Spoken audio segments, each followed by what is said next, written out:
Dzień dobry drodzy Państwo, witam Państwa serdecznie w kolejnym filmie.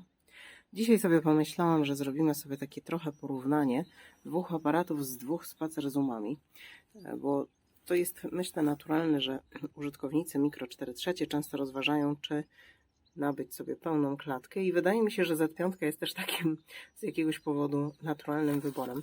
Może dlatego, że wielu z tych youtuberów, którzy mają mikro, właśnie Z5 czasem kupują. Więc tutaj chciałam Państwu pokazać przede wszystkim różnice w wielkości tych dwóch aparatów. To są bardzo podobne tutaj teraz aparaty i obiektywy. Podobne pod tym względem, że mają bardzo podobne możliwości. M5 ma więcej funkcji zdecydowanie niż Z5. Niemniej jednak obydwa mają na sobie takie właśnie spacer zoomy. Tu mogę Państwu pokazać właśnie różnice w ich wielkości. Proszę bardzo. Tak się to mniej więcej prezentuje. Na Z5 jest 24:70 ze stałym światłem f4, na M5 jest 12:45 ze stałym światłem f4. I zobaczymy sobie, drodzy Państwo, będziemy szukać magii pełnej klatki, czy ją znajdziemy dzisiaj. A gdzie będziemy jej szukać, drodzy Państwo? Jesteśmy w Skansenie, w miejscu bardzo turystycznym. Więc myślę, że idealnym na takie właśnie testy i zabawy. Także, drodzy Państwo, ja mam ze sobą dzisiaj wyjątkowo statyw. Do obydwu aparatów jest przymocowana płytka, więc postaram się robić prawie identyczne zdjęcia tymi aparatami, żebyśmy mogli zobaczyć, bo ja sama jestem, drodzy Państwo, ciekawa. Ja nie mam pojęcia, jak to wyjdzie, więc sama jestem bardzo ciekawa, jak nam to wyjdzie. I zobaczymy, o co chodzi w tej właśnie magii. No to, drodzy Państwo, ja sobie tutaj ustawię pierwszy strzał i jak go już sobie ustawię, to opowiem Państwu za chwilę o nim. No to, drodzy Państwo, mamy pierwszy strzał ustawiony tutaj na schodki, bo tutaj będę mogła też przyzoomować sobie troszkę, jakiś może detal też będzie, więc pierwszy strzał obydwoma aparatami będzie na szeroko, tak jak teraz mniej więcej jest, drodzy Państwo, czyli na 12 i na 24 mm. Drugi strzał spróbuję zrobić na wąsko, czyli tu mamy 70 mm, to spróbuję na olku ustawić 35, żeby było w miarę tak samo. I pierwszy strzał zrobię na f4, a drugie będę robiła na, powiedzmy, f8. Może tak. Dzisiaj jest bardzo jasny, jest piękny dzień. Jeżeli coś zmienię w tych parametrach, to Państwu za chwilę powiem. A teraz już pokazuję Państwu zdjęcia. Zapraszam serdecznie do komentarzy, do wypowiadania się i do głosowania. Tylko proszę nie oszukiwać i nie sprawdzać pod koniec filmu, co było co. Co Państwo myślicie, który z nich jest z pełnej klatki, a który jest z olka? Dobrze, drodzy Państwo, to przechodzimy do zgadywania głosowania. Drodzy Państwo, wszystkie zdjęcia A to zawsze ten sam aparat i zdjęcia B zawsze ten sam aparat. Jedyna edycja, jaką zrobiłam, to są wszystko JPEG-i prosto z puszek, to przy okazji widzicie Państwo kolory. Jedyna edycja polega na tym, że po prostu je docinałam do takich samych wymiarów. Miłej zabawy! Ostatnie zdjęcie będzie wyjątkiem, bo będzie na olku 45 1.8, a na Nikonie 75 TT Artisan.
No dobrze, drodzy Państwo, to jak tam Państwu poszło zgadywanie?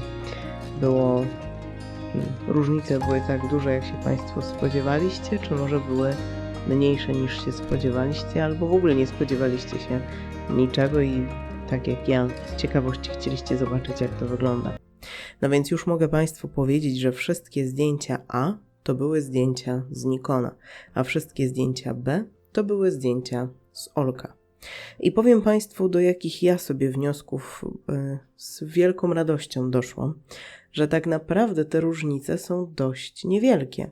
Przy takich zdjęciach, jak tutaj były, że było niesamowite światło i nie były to ciemne warunki, to te różnice naprawdę są bardzo niewielkie. Wiadomo, widać różnice w rozmyciu tła, ale one nie są aż tak drastyczne, jak mogłoby się wydawać. I drodzy Państwo, my tu mówimy o szkłach 1.4, nie 1.4, o szkłach 4 ze stałym światłem 4. I na przykład jak patrzę na to zdjęcie tego haczyka, to ja widzę tak niewielką różnicę, że to jest nieprawdopodobne, że myślę sobie, że jak ja mogę mieć maleńki aparat ze sobą z lekkim obiektywem i mieć niemal taki sam efekt jak przy pełnej klatce, to ja nie mam żadnej potrzeby, żeby tą pełną klatkę mieć.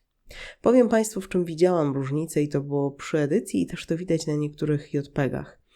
Olek jakby trochę szybciej przepala, bo tutaj były bardzo kontrastowe te sceny, ponieważ dzień był bardzo słoneczny, więc cienie były bardzo zacienione, natomiast podświetlenia były bardzo jasne i tu na zdjęciach widać czasem, jak Olek szybciej gubi szczegóły, czy prześwietla je w JPEG-ach. Podejrzewam, że gdybym edytowała te zdjęcia, to jeszcze bym to spokojnie odzyskała, bo nie wygląda to na przepalone całkowicie, tylko takie, że już gubimy szczegóły w tej jasnej partii zdjęcia, jak tutaj widać na przykład na tych dachach. Ale poza tym to dla mnie ten taki mój zupełnie nieprofesjonalny i to zupełnie nie miało w żaden sposób, drodzy Państwo, udowodnić, że któryś z systemów jest lepszy od drugiego. Każdy ma swoje miejsce, bo tak jak mówiłam Państwu wcześniej przy chyba tej 75 z TT Artisan, gdybym miała pracować profesjonalnie z aparatem, to wolałabym taki aparat pełnoklatkowy, bo on troszkę więcej by mi wybaczył, jeśli chodzi o prześwietlenia, niedoświetlenia. No i ta plastyka tych zdjęć też jest odrobinę inna, ale to jest naprawdę odrobinę. Więc myślę sobie, że z Micro 4/3 też można zrobić fajne, profesjonalnie wyglądające sesje. Ja zresztą takie dla moich przyjaciół robiłam, których Państwu tutaj nie pokażę, ale czy to sesje rodzinne, czy portrety, wychodziło to naprawdę bardzo fajnie. I mnie ten test tak troszkę uspokoił i dał mi takie przekonanie, że tak naprawdę niczego mi nie brakuje, jeśli chodzi o sprzęt. Że to jest bardziej w mojej głowie i pewnie efekt oglądanych jakichś tam recenzji i nie wiadomo czego jeszcze, że człowiek chce więcej, chce lepiej, chce drożej i na pewno wtedy będzie wspaniale. No chyba nie. I mam nadzieję, że Państwu taki super nienaukowy, bez jakichś dogłębnych analiz pikseli test też pokazał, że bez względu na to, jaki sprzęt mamy, to najważniejsze, żeby dawał nam radość, że robimy zdjęcia. Dziękuję Państwu jeszcze raz za to, że byliście ze mną. Mam nadzieję, drodzy Państwo, że postanowiliście się pobawić i pozgadywać sobie w komentarzach. Tego się oczywiście nie dowiem, zanim nie opublikuję tego filmu. Do zobaczenia, drodzy Państwo, w kolejnym filmie. O czym będzie, jeszcze nie wiem, jak mam być szczera. Wiem, że w przyszłości będzie na pewno o fotografii makro, zarówno na pełnej klatce, jak i na Micro 4/3, więc drodzy Państwo, jeżeli nie chcecie Państwo przegapić, to zapraszam do subskrypcji i do zobaczenia w kolejnym filmie.